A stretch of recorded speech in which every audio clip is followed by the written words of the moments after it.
mandi, soldat. Soldat degani aslida ma'nosi tuz tashuvchi degani bo'ladi. Marshal, eng katta harbiy unvon bu marshal. Marshal degani bu Fransiyada paydo bo'lgan otboqar degan ma'noni bildiradi. Demak, marshal otboqar. Yana bir ajoyib so'z bor.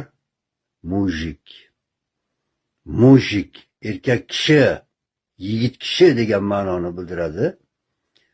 Lekin buning boshqa bir ma'nosi ham bor. O'tmishda bu Rossiyada uchragan. Mujik deganda birinchi navbatda haq huquqi yo'q krepostnoy dehqon tushunilgan.